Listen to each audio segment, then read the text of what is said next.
여러분 안녕하십니까? 라디오 전망대 송유라입니다. 오는 8일 광주에서 이진숙 전 방송통신위원장의 강연이 예정됐습니다. 이진숙 전 방통위원장과 광주, 어울리기 좀 힘든 조합이다 싶으시죠? 5.18 민주화 운동의 성격에 대해서 방통위원장 후보자 인사청문회에서 끝내 입장을 밝히지 않아서 사퇴 요구가 있었고요. 후보자가 되기 1년 전에는 5.18 민주화 운동에 대해서 폭도들의 선동선전에 의해서 사망자가 속출했다. 광주 사태를 악용해서 전두환 대통령만 희생양이 됐다라는 글에 좋아요를 누르면서 5.18 폄훼 논란이 있었던 인사입니다. 이진숙 전 위원장의 강연은 당초 5.18 사덕지인 전일빌딩 245에서 열릴 계획이었는데요. 지역 시민단체가 즉각 반발하고 광주시가 대관을 취소하면서 장소는 변경됐습니다. 이 강연을 누가 불렀는지 좀 봤더니요. 민주당의 호남 독점을 타파하고 상식과 정의를 찾겠다고 출범한 호남 대안포럼이라는 단체였습니다. 그 시작은 좋았으나 나중은 호남의 극우로 변질돼 버린 게 아닌가 싶습니다. 오늘 라디오 전망대가 준비한 내용입니다. 뉴스 이 작가야 YMCA 토론, 이슈 책까지 함께합니다. 잠시 후에 뵙죠.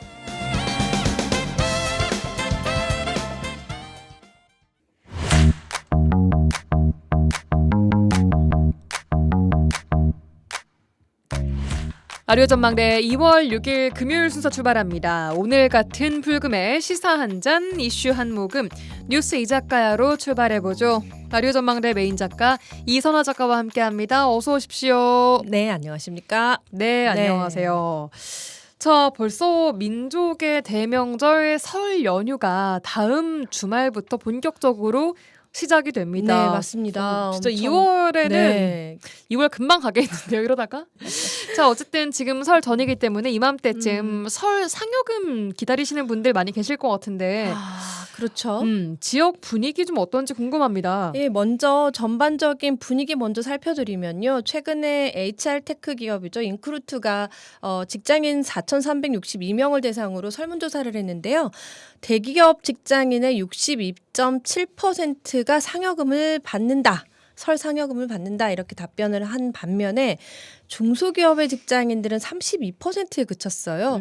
예, 중소기업에 다니는 사람들 10명 중에 7명은 명절 상여금을 못 받는 거잖아요. 네, 지역으로 좀 좁혀볼까요? 순천 지역의 상공회의소가 발표한 자료를 보니까 순천 지역의 기업 136개 주요 기업체를 조사를 해봤더니 절반은 설 명절에 상여금을 지급한다라고 했습니다. 동시에 절반은 지급하지 않고요. 예. 지역 기업들 대부분이 대기업보다는 중소기업에 해당되는 경우들이 많이 있을 텐데 네. 전체 수치에 비해서는 좀 올라갔다고 할 수 있겠지만 지역 경기가 워낙 안 좋다 보니까 설 명절 상여금을 주겠다 하는 기업이 아무래도 줄지 않았을까요? 네, 철강과 그다음에 석유화학 산업이 침체 일로를 걸으면서 경기 악화가 지금 지속되고 있잖아요. 내수 부진이 좀 장기화되고 원가 부담이 겹치면서 지난해하고 좀 비교를 해보면 약 10% 정도 감소한 수치입니다. 네, 이번에 조사한 참여 기업들 보니까 약 58%가 설 상여금을 지급할 계획이라고 했지만 나머지는 지급 계획이 없거나 아직 확정 전인 걸로 나타났고요. 상여금은 금일봉 형태로 지급하겠다라는 응답이 31%로 가장 많았습니다. 네, 상여금 규모를 보니까 평균 52만 7천 원으로 나타났습니다. 네. 앞서 인크루트 조사 결과 잠깐 언급해 드렸는데 대기업 상여금을 보니까 참고로 159만 원 선이었습니다. 상당히 차이가 납니다. 약 3배 정도인데 네. 임금 양극화의 구조가 설 명절 상여금 지급에서도 바로 좀 나타나는 것 같아요. 예, 좀 씁쓸합니다. 네. 다음 소식 듣겠습니다. 어떤 소식입니까? 예, 민선 8기 여수시정 중에서 최대 성과로 그 여수시청 청사 그 별관 증축 당초보다 좀 늦어질 것 같아요. 가장 우선으로 내세웠던 그런 정책이었잖아요. 네. 그런데 2년이나 좀 늦어질 것 같습니다. 일단 행정 기능을 좀 확대를 하고 청사 분리 때문에 민원인들이 불편을 겪었던 것을 해소를 하겠다 해서 별관 증축에 들어갔고 예. 올해 착공을 했고 2년 정도 후에 입주 예정이었는데 이보다 더 늦어진다고요? 그렇습니다. 여수시청 별관 증축 사업은 지금 청사 뒤편 그 주차장 부지에 622억 원의 사업비를 들여서 지하 2층, 지상 6층 규모로 지어질 계획이었는데요. 최근에 청년 인구 정책관을 포함해서 8개 부서를 웅천 임시청사와 국동 임시별관으로 이전하면서 청사 중축이 좀 본격화되겠다라고 봤어요. 네. 그런데 최근에 주차 공간이 부족하다라는 점이 지적이 되면서 주차 전용 건축물을 지어야 한다고 합니다. 그러려면은 도시관리계획 결정 용역, 전략 환경 영향 평가 용역, 그다음에 교통 영향 평가 용역 등의 과정이 늘어나게 되면서 2년이 늦어지는 겁니다. 주차 전용 건축물이라는 것이 어쨌든 지금 증축하고 있는 청사 근처에 또 하나 이걸 지어야 한다라는 거죠. 그렇습니다. 그 과정이 점점 이게 늘어나게 되는 거고요. 네.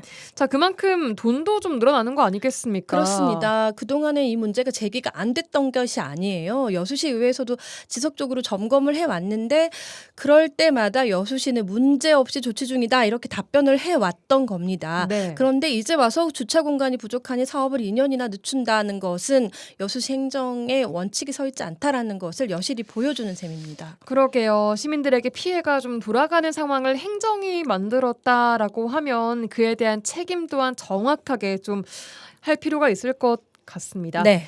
자, 그리고 최근에 그저께였나요? 여수시에서 대낮에 살인 사건이 발생했습니다. 이게 네. 어린이 보호구역이었다고요? 그렇습니다. 지난 4일이었습니다. 여수시 문수동의 한 아파트 상가에서 50대 남성이 지인을 흉기로 살해했는데요. 사건 현장이 여수시 문수동의 한 초등학교 근처 어린이 보호구역이었습니다. 예. 네, 이곳이 안전 펜스가 둘러져 있지만 평소에도 인근 주민들이 술을 마시는 모습이 자주 목격이 되었다고 합니다. 거리에서요? 네. 네. 그래서 이번 사건의 가해자는 술을 먹은 상태였고 자택에서 흉기를 가지고 와서 피해자를 찌른 것으로 파악이 되고요. 경찰은 평소 알고 지내던 둘 사이에 말다툼이 일어나서 이런 참극으로까지 이어진 것으로 보고 있습니다. 네, 우리 아이들이 왔다 갔다 하는 어린이 보호구역 내에서 이런 사건이 벌어졌습니다. 끔찍한데 평소 관리가 아예 안 되고 있었다고 보여집니다. 예, 주민들이 평소에도 술을 마시는 그 주민들이 있다 보니까 관리사무실과 주거복지센터 등의 민원을 많이들 넣었다고 해요. 그렇지만 제재가 되지 않았다고 합니다. 이번 사건으로 좀 경각심을 가지고 우리 아이들이 다니는 정말 보호받아야 될 곳이기 때문에 맞아요. 각별히 관리가 돼야 될 것 같습니다. 예, 마지막 소식 한 개만 더 듣겠습니다. 네, 순천의 신대 선월지구 개발이익 환수특별위원회가 전라남도 의회에 꾸려져 있는데요. 개발 사업에 있어서 시행사의 개발 이익 산정 그리고 환수 규모 등을 들여다보고 있습니다. 네. 그런데 최근에 공식적으로 환수 요구안을 특위가 내놨습니다. 환수 규모가 일단 나왔다라는 거죠. 네, 얼마 정도 그렇습니다. 됩니까? 1,806억 원입니다. 네, 신대지구 개발 사업을 주도한 사업 시행사인 주식회사 순천 에코밸리는 이번 사업으로 막대한 이익을 거뒀고 추가 분양 수익까지 개발 이익으로 본다. 그래서 그중에 30%를 환원해야 한다. 이게 특위의 주장이고요. 네. 특위가 산정한 개발이익 금액과 순천시가 밝힌 금액 차이가 꽤 있습니다. 5배나 차이가 나거든요. 네. 그래서 소동욱 특위위원장이 순천시에 대해서 아주 강도 높은 비판을 했습니다. 네, 자세한 내용은 다음 주 월요일에 전남도의회 서동욱 의원 직접 연결해서 직접 들어보겠습니다. 네, 뉴스 이 작가 여기까지 듣겠습니다. 이선화 작가와 함께했습니다. 고맙습니다. 고맙습니다. 지역의 이슈를 직접 체크해드립니다. 이슈 체크. 네, 오랜만에 이슈 체커 김지연 리포터와 함께하겠습니다. 어서 오십시오. 안녕하세요. 네, 안녕하세요. 자, 오늘은 어떤 이슈 체크해볼까요? 오늘의 이슈 체크. 아이는 부모가 아닌 온 동네에서 키우는 거다라는 옛말이 있습니다. 그만큼 많은 사람의 돌봄과 관심이 필요하다는 건데요. 교육부가 지역 돌봄센터를 더 확충하는 온 동네 초등돌봄 교육 추진안을 발표했습니다. 이슈 체크에서 다뤄봅니다. 네, 늘봄 학교라는 게 우리가 좀 들어와서 알고 있는 제도죠. 네.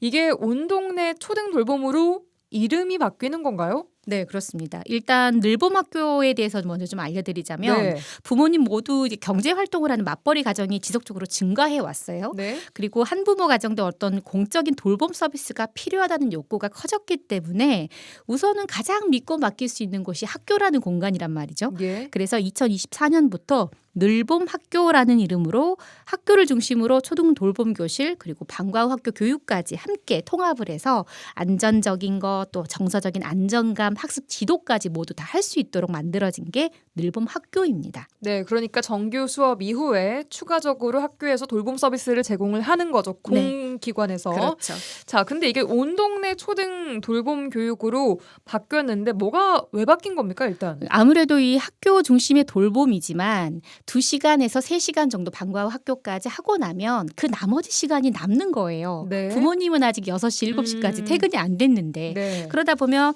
이제 바깥에 나가서 돌봄의 사각지대가 생길 수밖에 없어서 네. 이제 이 돌봄을 학교를 벗어나 지역 사회까지 더 넓혀보자. 이 사각지대를 없애보자라는 게 큰 목표입니다. 네. 그래서 지자체, 교육청, 뭐 지역 돌봄 기관들까지 사회가 직접 다 참여해서 이 온 동네 초등돌봄 교육으로 발전을 시켰다 보시면 되겠고요. 예. 올해 예산만 약 1,060억 정도 규모의 예산이 편성돼 있습니다. 예. 내용적으로는 좀 뭐가 달라집니까?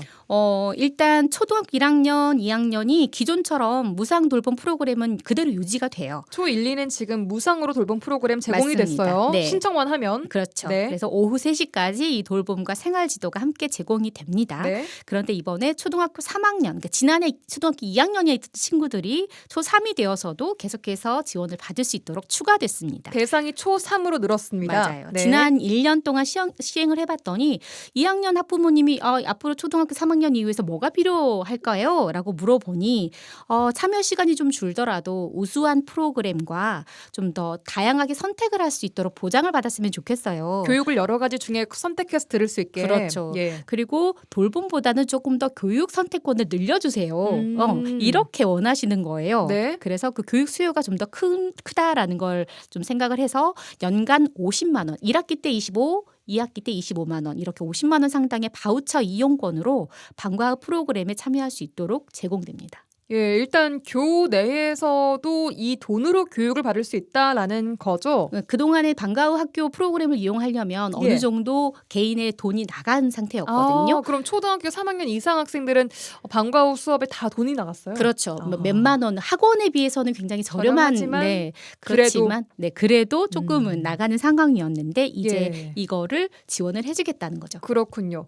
학부모들 반응 좀 어떻습니까? 일단 부모님들 의견을 들어보니까 개편안이 이제 막 발표된 상황이에요. 올해 3월부터 시작은 하지만 그래서 정보를 아직 잘 모르겠다 이런 관심들도 있고 또 형평성이나 안전성까지 걱정도 이어졌는데요. 들어보시죠. 이제 맞벌이 부부다 보니까 그런 게 지원이 되면 너무 좋죠. 내가 퇴근하는 시간대까지 누가 안전하게 데리고만 있어줘도 사실 고마운 것 같아요. 지금은 이제 둘 다 한 애기당 2개씩만 해도 저렴하고 괜찮은 것 같아서 시켰는데 두 아이를 다 시키다 보니까 그것도 이제 좀 부담스러운. 그다음 우리 딸이 이제 4학년 되는데 3학년 때 다 내고 다녔는데 진작에 좀 빨리 냈으면 좋았을 걸 아쉽네요. 지자체 외부로 돌리면 안전사항이 더 강화돼야 될 것 같고요.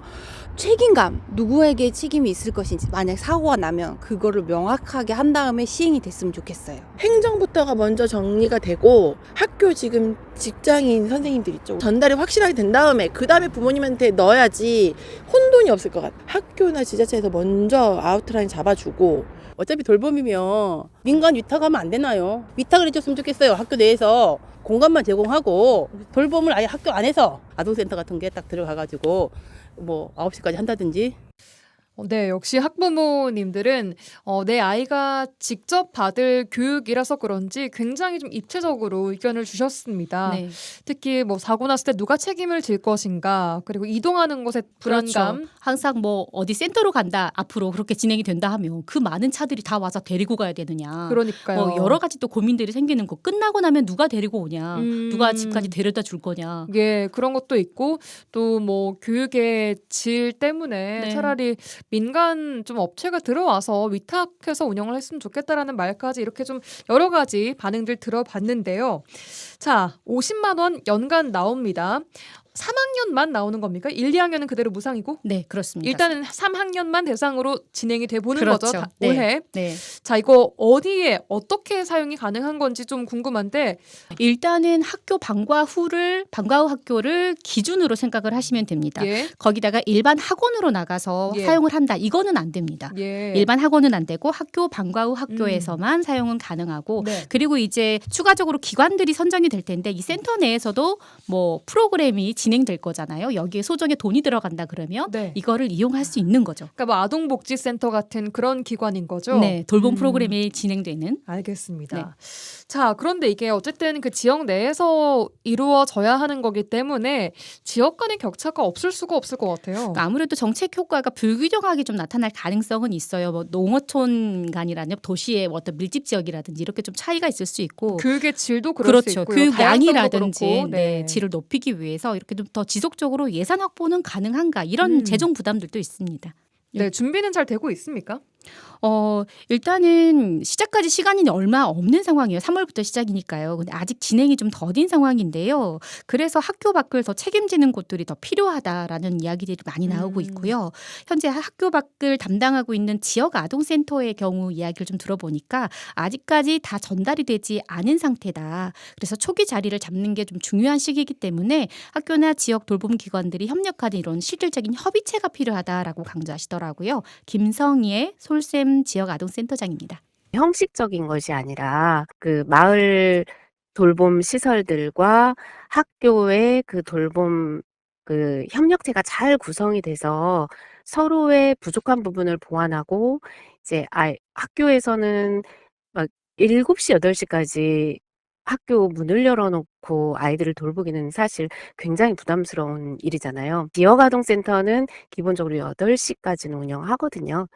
그 연계들이 잘 이루어지도록 협의체가 밑바닥부터 활발하게 움직이도록 그 정책적인 지원들이 좀 예산도 그렇고 잘 되었으면 좋겠다는 생각을 했습니다. 약간의 인식 개선과 더불어서 같은 협력자, 동반자로 지역의 아이들을 이렇게 잘 정말 괜찮은 시민으로 키워내는 게 우리 목표잖아요.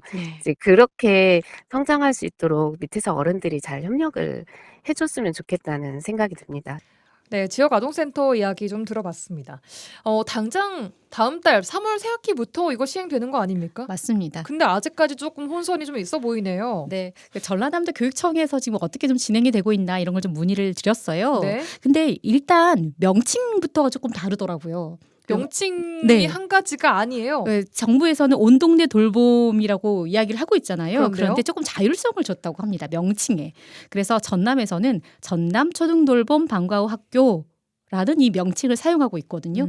이걸 좀 기억을 하셔야겠어요. 전남 초등돌봄 방과 후 학교라는 네. 요 명칭이 온 동네 돌봄이랑 같은 겁니다, 여러분. 네, 맞습니다. 네, 그동안 전남 미래형 집중 지원단을 2024년부터 전남교육청에서 좀 운영을 해왔거든요. 예. 그래서 시군별로도 상황이 워낙 다르다 보니까 이 만족도를 어떻게 하면 높일까 이런 방법들을 좀 연구해왔고 이번 개편안도 군 단위 그리고 시 단위 좀 밀집 지역과 학생이 없는 지역 이렇게 농어촌에 따로. 예. 투트랙으로 돌봄 모델을 추진 중입니다. 전남교육청 늘봄교육팀 신광길 장학사입니다. 학부모님들은 3월이 되면 신입생 같은 경우는 1학년 어머니들은 애를 학교에 못 보내면 돌봄 교실 못 들어가면 어디로 보내야 될지 되게 걱정이 많잖아요. 지자체에서 운영하는 다함께 돌봄센터나 지역 아동센터나 청소년 방과 아카데미나 그런 것들이 너무 분절적으로 지금 정보가 제공이 되고 있어요. 지자체 협의회를 통해서 통합적으로 이런 지원 서비스도 있습니다. 이렇게 통합적으로 알려줄 수 있는 시스템을 좀 구축하려고 하고 있거든요. 그러면 국가에서 내리는 정책 중심에서 좀 벗어나서 학생을 보고 학생이 어떻게 편안하게 이용할 수 있는지 좀 학생을 중심으로 조금 정책이 전환돼야 될 거는 같아요.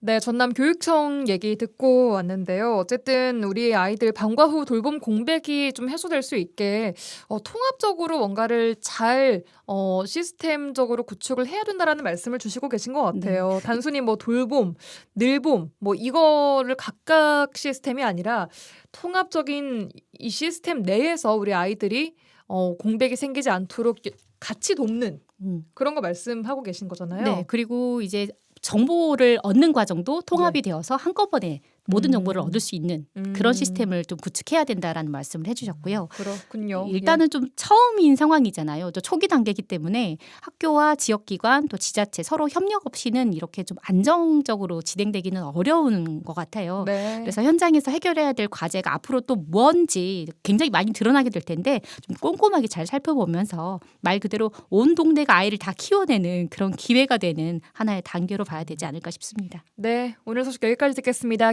김지연 리포터와 함께 이슈 책 알아봤습니다. 고맙습니다. 고맙습니다.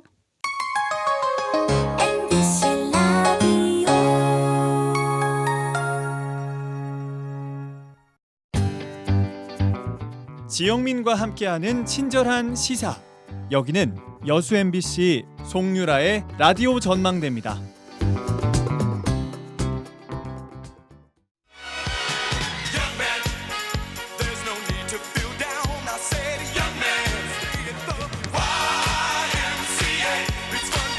지역의 대표 스피커 두 영맨들의 화끈한 토론 한판 YMCA 토론 시간입니다. 오늘도 두 분 영맨과 함께하겠습니다. 여수와 순천 YMCA 김대희 김석 총장님 어서 오십시오. 네, 안녕하십니까. 네, 안녕하세요. 네, 안녕하세요. 두 분 한 주간 또 어떻게 잘 보내셨습니까? 김대희 총장님. 네네.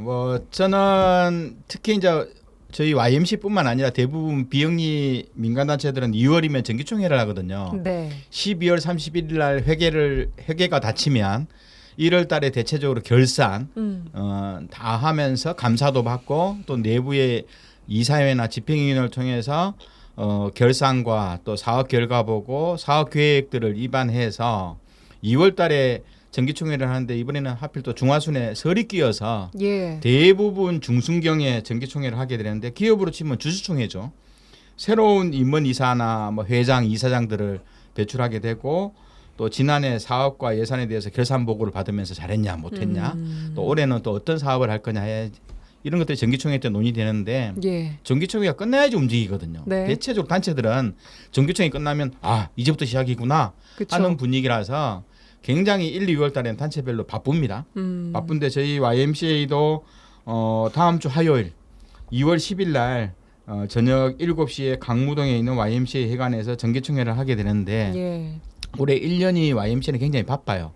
올해 여수 YMCA 창립 80주년이라서 여기와 관련된 여러 가지 또 운동들 이번에 또 전남 강주가 통합이 되면서 6월 3일에 지방선거가 있잖아요. 이것도 같이 공동 대응하면서 지역을 어떻게 4년 동안 재편할지 이것들도 시민들이나 회원들하고 같이 지방선거 대응도 해야 되기 때문에 2월 달은 여수 쪽에 있는 또 순천이나 뭐 우리 인근에 있는 비영리 단체들은 굉장히 바쁜 달이다 이렇게 보시면 되겠습니다. 김대희 총장님 어깨가 더 무거워지신 것 같기도 하고 지난 한 해 뭐 평가 같은 걸 받으면은 사실 좀 그럴 것 같기도 해요. 이게 막 늘 다 잘한 것은 또 아닐 우리 수 김대희 있으니까. 사무총장님은 몸이 하나 갖고도 안 됩니다. 몸이 한 2-3개 정도 있어야 되기 때문에 요즘 하도 통합인데 여수 순천 YMCA 통합 어떻습니까?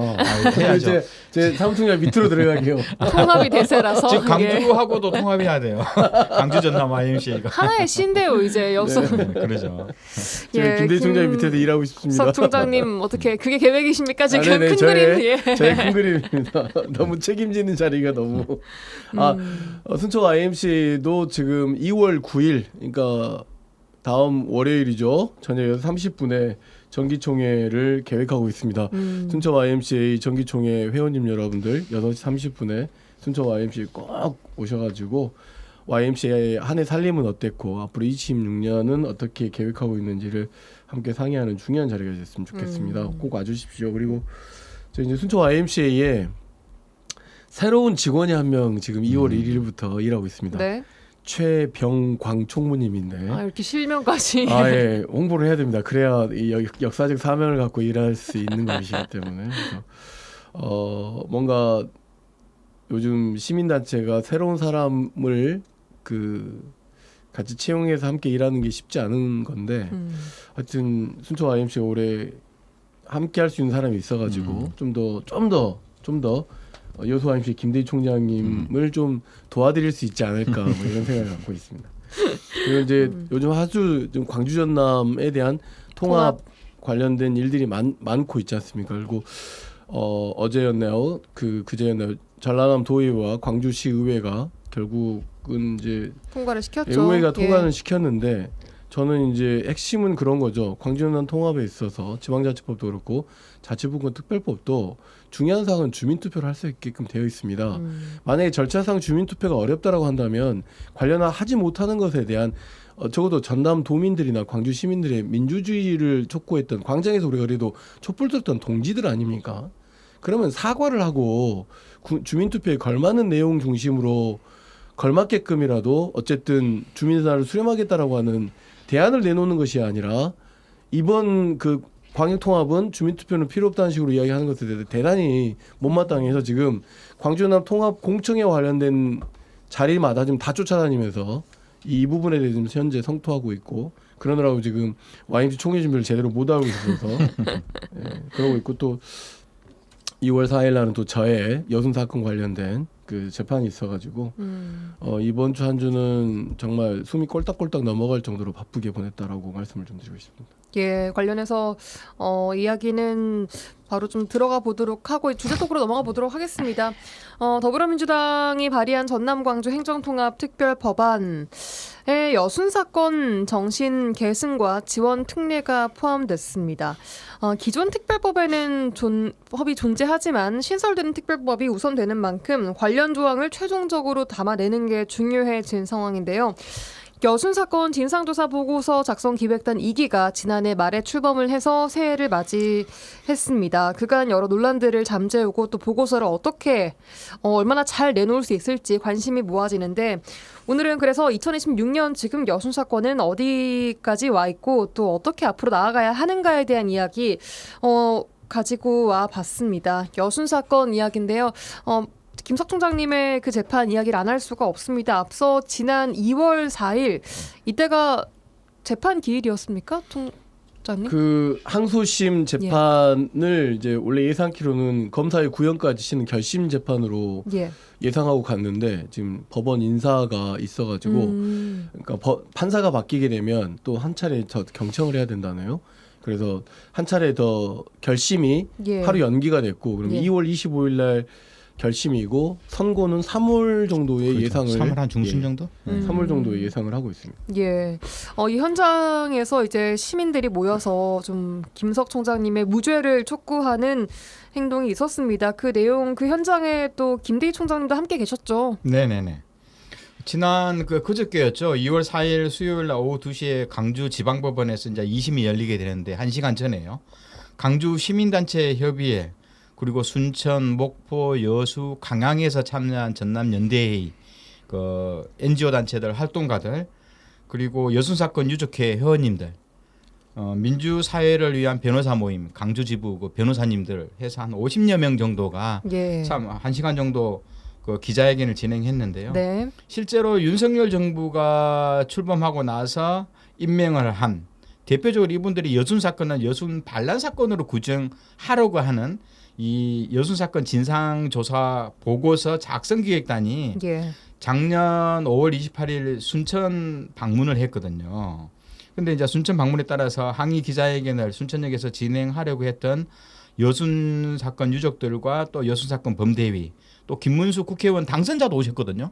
그래서 평화롭고 합법적으로 기자회견을 하려고 하는 상황에 이러한 참여한 유족들을 무시한 채 이동하려고 하는 일명 시민들은 도망가려고 하지만 제가 보기에는 이제 이동하려고 하는 이 기획단에 항의하는 과정 속에서 일어났던 내용들을 가지고 지시법하고 공무집행 방해죄라는 굉장히 상상하기 힘든 제목을 씌워서 김석 사무총장을 재판에 넘기는 이 과정들 보고 굉장히 분노했죠. 그래서 국회의원 6명하고 한 2,400명 정도 일반 국민들이 김석 총장은 무죄다. 이건 정상적인 기자회견이고 평화롭게 하는 내용을 어떻게 어마어마한 지시법 위반하고 공무집행방해죄로 가냐. 1심에서 유죄. 네, 그럼에도 나와서. 불구하고 유죄로 시켰거든요. 징역 6개월, 집행유예 1년. 그래서 여기에 대해서 도저히 인정할 수 없다. 그러면서 2심으로 걸었고 2심을 앞두고 이제 지역에 50여 명의 뜻 있는 분들이 2월 4일 날 강주지방법원 앞에서 무죄를 선고해야 된다는 기자회견을 했고요. 제가 보기에도 실제로 이 사건은 윤석열 정부가 여순 사건을 반란 사건으로 규정하려고 하는 지역민의 입장과 뜻과는 전혀 다른 이 윤석열 정부에 맞서 싸우는 행태이기 때문에 저는 2심 법원에서는 무죄를 선고해야 된다는 이 50여 명의 높은 목소리들 또 기자회견 장면에 많은 언론들도 호응해주고 있었습니다. 네, 김석 총장님 이게 늘 말씀해 오시기를 개인의 사건이 아니다라고 해오셨지 않습니까? 이게 무슨 일이냐면 일단 제가 기소된 거이기 때문에 제 개인의 문제를 볼 수 있지만 이 사건은 개인의 사건이 아닙니다. 여순 사건의 진상규명을 밝히려고 했던 지난한 투쟁의 과정에서 벌어진 일이고 또 진상조사보고 작성 기획단이 정말 특별법에서 어렵게 구성이 됐는데 여순 사건을 왜곡하려고 했으니 당시로 놓고 보면 76주년, 지금으로 놓고 보면 78주년 한 맺힌 유족들에게 그야말로 생채기에다 소금을 뿌리는 일이 되어버린 것이죠. 그것을 고령의 유족들이 대신할 수 없습니다. 그것을 시민단체가 앞장설 수밖에 없는 것이죠. 여순 사건은 반란이 아닙니다. 특별법에도 여순 사건은 반란이라고 단 하나의 표현도 없는 것이죠. 그거를 수정해달라고 하는 것이고 그렇게 하지 말아달라고 하는 것이고 유족들을 만나고 가야 된다라고 하는 것이었죠. 정당한 시민행동이었습니다. 정당한 기자회견이었고 기자회견입니다. 집회가 아니고 만약에 현장에 집회 갔다라고 한다면 엄청나게 많은 경찰들이 있었습니다. 경찰들이 저에게 집회는 신고가 해야 된다라고 했었고 기자회견 자체를 불허해야 되는 게 맞습니다. 정당한 공무집회를 하지 않은 것은 경찰입니다. 그래놓고 공무집행 방해로 기소를 하는 것은 어불성설이죠. 그리고 경찰과의 우발적 부딪힘에 대해서 사과드립니다. 진심으로 사과드리죠. 왜냐하면 공익을 위한 시민행동도 누군가의 권익을 방해해서는 안 되기 때문이죠. 그게 헌법 정신 아니겠습니까? 그 부분에 대해서는 명확하게 사과드리고 있고 또 1심에서도 관련 경찰도 이와 관련해서는 처벌을 원치 않는다라고 하는 이야기가 있었습니다. 그러나 법원과 검찰은 반드시 저를 기소하겠다는 의지를 갖고 있는 것 같습니다. 반드시 유죄를 받게 해서 다시는 여순 사건과 관련된 진상규명 이런 운동들을 차단하겠다라는 의도를 가지고 지금 재판이 진행되고 있는 것 같아서 대단히 공교롭고 화가 많이 나고 그렇습니다. 네. 지금 김석 총장님의 진행 중인 재판 관련해서 얘기를 좀 먼저 들어봤습니다. 윤석열 정부에서 여순 사건의 진상규명과 또 희생자와 유족들의 명예회복 작업이 상당히 후퇴를 해버렸다고 말할 수 있겠는데요. 이번 이재명 정부 들어서는 이거 어떻게 좀 잘 다뤄지고 있다고 보십니까? 김대희 총장님? 네, 확실히 이재명 정부하고 윤석열 정부하고 이 여순 사건을 바라보는 인식은 역사나 현대사를 바라보는 관점 자체가 확실하게 다른 것은 누구나 다 인정을 좀 하고 있어요. 네. 특히 이제 여순 사건 진상 규명하고 희생자 또 유족 명예 회복을 위한 이 국정 과제로도 또 새로운 정부의 국민의 정부의 국정 과제로 채택을 했고 그리고 또 본인 스스로도 이재명 대통령 스스로도 작년 10.19 여순 사건 그 77주기 합동 추념식에서 뭐 여러 가지 SNS 메시지를 통해서 국가폭력으로 인해서 무고한 희생자가 다시는 나오지 않도록 모든 도치를 다하겠다고 그리고 여순 사건 진상규명에 속도를 내겠다고 본인 스스로도 약속을 했고 또 정부 차원에서도 그것을 2번, 3번씩 확인하고 있어서 확실히 좀 다행이라는 느낌은 좀 들어요. 근데 이제 워낙 이게 윤석열 정부 3년 동안 맹탕으로 놀아버렸거든요. 전혀 그냥 오히려 역방향으로 간 바람에 다시 되돌아오는 것도 상당히 많은 노력이 필요한 거고 시기가 별로 촉박해요. 이제 법적으로도 2년 정도 기한을 뒀지만 연장하면 되지만 그 시행 기간이 너무 시간이 1년, 2년이 너무 이거 허비된 바람에 이걸 정상화해주고 또 이재명 정부가 이걸 조속히 원상 회복시켜내고 또 법이 규정한 기간 안에 진상조사 보고서 작성단 영역뿐만 아니라 지금 이렇게 쌓여있는 희생자들 유족들이 쌓여있는 신고서도 재정리를 해야 되고 이런 과정 속에서 그냥 열심히 하겠다는 말은 아닌 것 같아요. 유족들은 하루하루가 지금 일어나면 불안하고 그리고 빨리 해야 되는데 하는 불안감을 가지고 있기 때문에 네. 좀 더 우리가 생각하는 다르지만 예. 그에 따른 좀 예산이나 조직들을 하루속히 복원해서 빨리 갈 필요는 있겠다 하는 걸 느끼는 것이 대체적으로 유족들이나 지역사회 입장입니다. 예, 김석 총장님 다 동의하십니까? 아닙니다. 그렇지 않습니다.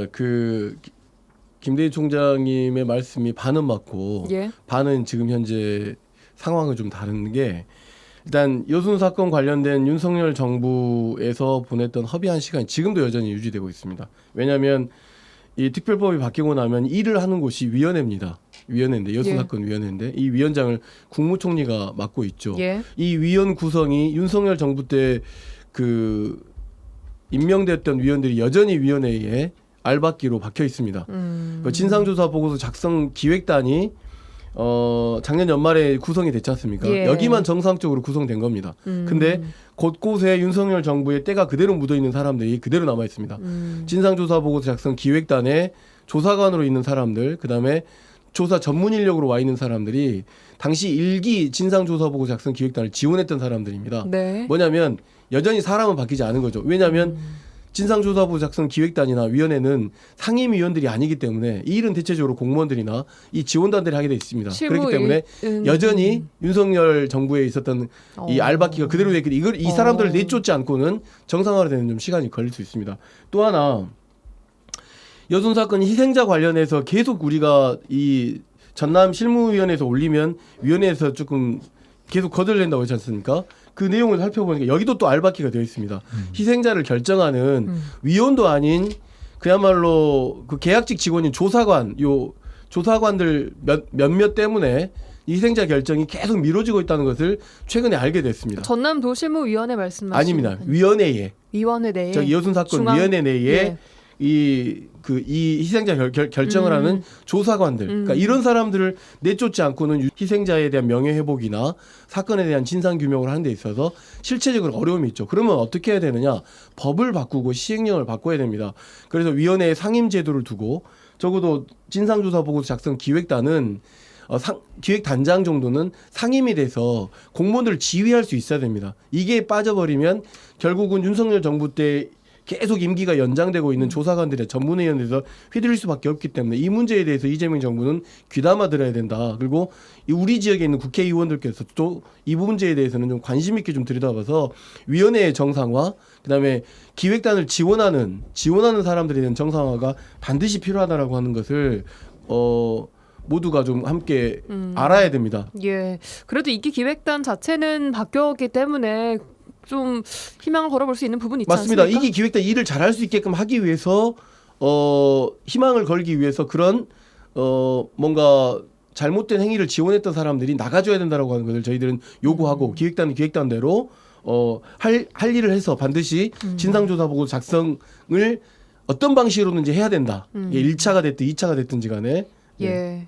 말씀하신 것처럼 지난해 말에 여순 사건 진상 보고서 작성 기획단 2기가 꾸려졌는데 여전히 뭐 행정적인 지연 문제 또 인력적인 문제들 발생을 하고 있는데요.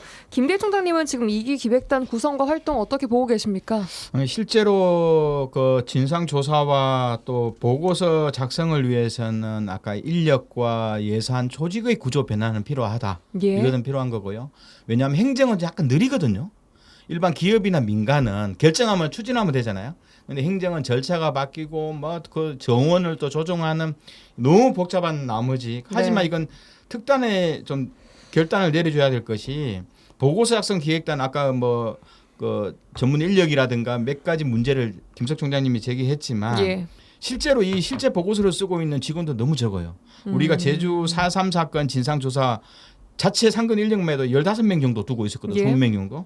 근데 여순 사건은 서너 명에 불과한 거예요. 이것도 지난 정부에 임명됐던 사람들 중심이었고 그리고 아까 말씀드렸죠. 이 상임위원이 상근 구조가 아니거든요. 비상근 구조예요. 상근은 공무원들이 하는 거예요. 그래서 숫자도 서너 명으로 적고 그리고 우리가 전문가라고 했던 교수라든가 또 여순 사건을 공부했던 열심히 연구했던 이런 사람들 중에서 상임위원이 있어서 이 상근자들을 직접 하루에 8시간씩 체크해 나가고 맞습니다. 과정들을 점검하는 이 과정들이 없는 거예요. 그래서 실제로 이 몇 사람의 전문 인력, 상근하는 공무원 인력들이 국가 보고서를 실제로 작성해버리는 이런 우를 범해버리는 현상이 예. 있는 거고요. 그리고 정부가 그럼에도 불구하고 예산이나 이 증언을 위한 조직 개편, 이 예산 증액해야 돼요. 근데 사실상 이재명 정부 하에서 이게 안 되고 있거든요. 그래야지만 이게 기획단이 제대로 돌아갈 거고요. 그래서 정부가 왜 아직도 이 결정들을 자꾸 지연시키는지, 그래서 실제로 이거 실무위나 지원단 또 기획단 조사 인력들을 80명, 90명 단위로 늘려달라 그랬거든요. 예. 2년 안에 제대로 하려면 예. 지금보다 3배, 4배 정도 인력이 필요하다고 했는데 제주 4.3과 비교를 했었을 네, 때도 그렇죠. 그러니까 시기죠. 맞습니다. 적은 거고요. 제주 4.3과 비교했을 때도 그렇고 김대중님 제가 이야기를 해보겠습니까? 인력도 완전히 현저하게 부족하고 김대중님 말씀하셨던 것처럼 행정적 지연도 지금 되고 있는 이유가 예. 바로 이런 인력들 때문입니다. 지방에서 또는 뭐 부처에서 파견 나오는 공무원들이 일을 한다고 하긴 하지만 사실은 그 위원회 상임위원이든 아니면 기획단의 상임 단장이든지 간에 정확하게 이 업무를 지시해내고 이것을 체크를 해내고 과업에 맞게끔 보고서를 어디까지 써야 될까라든지 예. 이런 것들이 체계적으로 운영되고 있다고 보기 사실상 어렵습니다. 그렇기 때문에 네. 이걸 저희가 확인한 건 뭐냐면 작년에 김재현 총장님도 그렇고 저도 그렇고 이 여순 사건 관련된 진상조사 보고서를 쓰기 위한 예산을 증액시키기 위해서 청와대로 국회로 안 뛰어다닌 곳이 없습니다. 그런데 정작 이 문제를 발등에 불이 떨어져야 될 위원회나 예. 전남 뭐 지원단이나 이런 데서는 그냥 뒷짐을 지고 있는 겁니다. 너무 답답한 것이죠. 뭐냐면 이 사안이 얼마나 중요한지에 대한 인식을 모르는 것이고 일종의 여러 가지 업무 중에 하나로 보고 있는 사람들이 이 일을 지원하고 있으니까 어떻겠습니까? 결국은 되는 일 중심으로 합니다. 되는 일이라고 하는 것이 뭡니까? 결국은 진상조사 보고서 작성을 하는 것보다는 위령 사업이나 공원을 만든다거나 계약을 보여줄 수 발주한다거나 있는 뭐 이런 것들이 일을 할 수밖에 없는 구조인 것이죠. 그래서 그럼 그 일이 중요하지 않냐? 그 일도 대단히 중요합니다. 그런데 또 무엇보다 중요한 것은 진상조사 보고서가 나와야 여순 사건을 정의를 내리고 국가가 그 문서를 발행을 하는 거기 때문에 여기에 대한 인력을 적어도 2년, 3년 정도를 쓸 수 있는 조사관이나 전문 인력을 적어도 15명 정도는 확보해달라고 하는 작년에 김대중 총장과 저를 비롯한 많은 시민사회 그리고 여순 유족들, 박소정 선생님들이 그렇게 수없이 많은 호소를 했는데 예. 결국 그 예산 증액도 절반으로 이렇게 뚝 잘려가지고 이렇게 돼버렸기 때문에 정말 그 이재명 대통령께서 이것을 국정 과제로 삼고 있습니다. 아마 내용 파악이 좀 제대로 되어 있긴 하지만 정상적으로 실무적까지 어떻게 되고 있는지에 대해서는 아직은 잘 모르고 있는 것도 있는 것 같습니다. 그래서 저희들이 계속 소통은 한다고 계속 민원을 넣고 있긴 합니다만 이 인력 문제와 예산 문제에 대해서는 좀 통 크게 조금 역사 왜곡 관련된 진상을 규명하는 일에 대해서는 여순 사건뿐만 아니라 조금 필요한 예산과 사람을 지원해 준다는 말씀을 꼭 드리고 싶습니다. 알겠습니다. 지금 지역에서 가장 큰 이슈가 되고 있는 전남 광주 통합시 출범 관련된 것, 이 특별 법안에도 여순 사건 관련 특례에 들어가 있습니다. 이렇게 큰 변화가 있을 때 또 이런 이슈들을 함께 안고 가는 것도 중요하지 않겠습니까? 이 내용은 좀 보셨습니까, 김대희 총장님? 네네, 봤어요. 이번에 그 특별법 초안을 보니까 5.18 민주화 운동 정신 개성 지원 특례가 있고요. 예. 그리고 바로 뒤이어서 여수 순천 10.19 사건 정신 개성 및 지원 특례 딱 두 가지가 나와 있으니까 저는 법 조항을 두 개를 봤잖아요. 예. 소문하더라고요.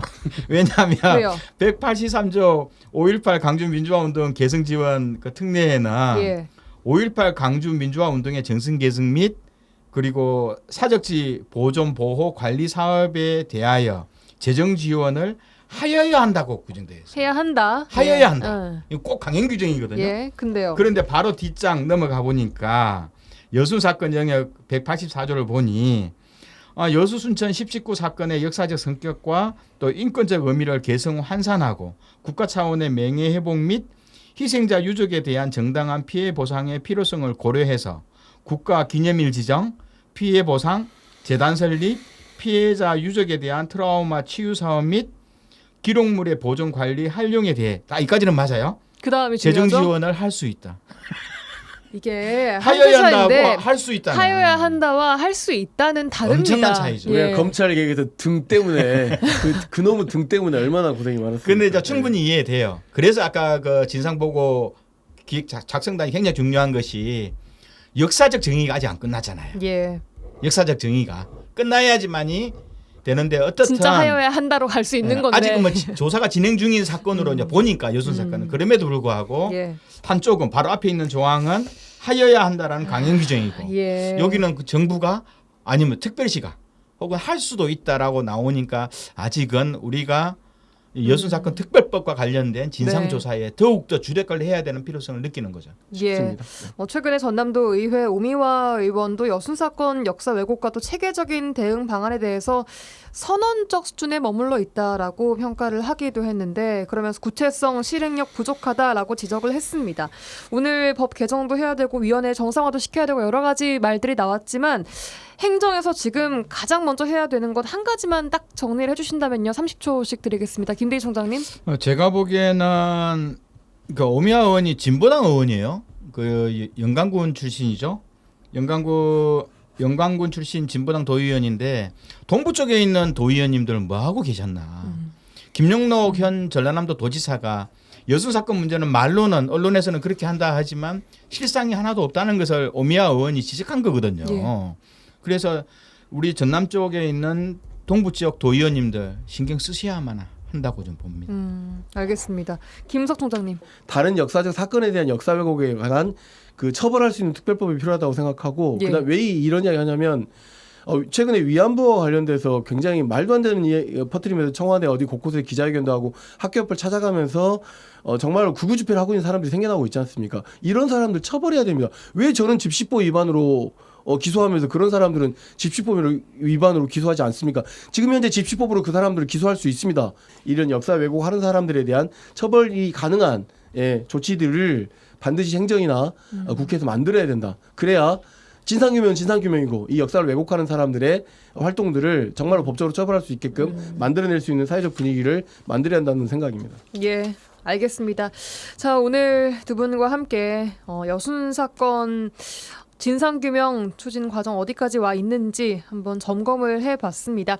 여수와 순천 YMCA 김대희 김석 총장과 함께했습니다. 두 분 오늘도 고맙습니다. 네, 감사합니다.